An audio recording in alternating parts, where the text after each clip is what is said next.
who's actually been the victim of hate crime, who actually has to live with what you're seeing downtown said to them every single day in one form or another. Do you understand how that comes off?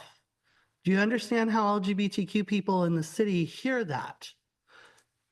I appreciate that there's a lot of anger about it, and I believe the city staff when they say they're working on it, but I have to ask, when you bring up that you hate that the chalking is downtown, do you hate it because of what's being said, or because it's being said in a public place that everyone who isn't a member of the LGBTQ community has to see it?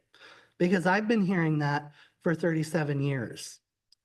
I heard it when I got myself nearly beaten to death in college because I came out as gay. I heard it when I was sexually abused as a kid.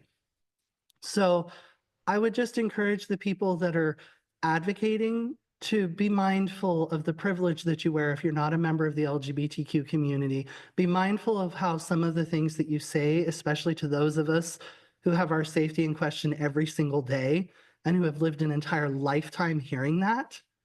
Be mindful of how we're hearing what you say. Part of being a good ally, part of being a part of the solution is recognizing that when you're advocating for a marginalized community, when you are advocating for people who are actively being victimized, like transgender people or gay people, you need to think about how they're hearing the things that you say and not assume that you're speaking for all of us, and really think about the damage it does when you attack public officials and make generalized statements about credibility. Because I will tell you, on a personal level, that makes me feel just as unsafe as whatever Henry over there decides to write. Thank you. Any other comments? I thank those again who have commented.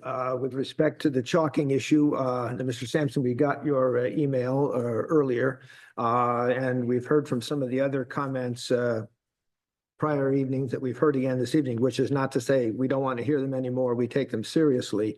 I know our city attorney takes very seriously the issue and the concern that you and others have expressed, and is working on an ordinance that will hopefully, from his perspective, which I respect, pass muster legally, so we don't worry about getting a lawsuit filed against us for First Amendment rights. And we're hopeful. I'm not putting you, Mr. Donaldson, on the spot, but we've talked about sometime early this year to get an ordinance from you that will, from your perspective, hopefully address many of these issues and not run afoul of the law. We're still working in that regard. Is that correct?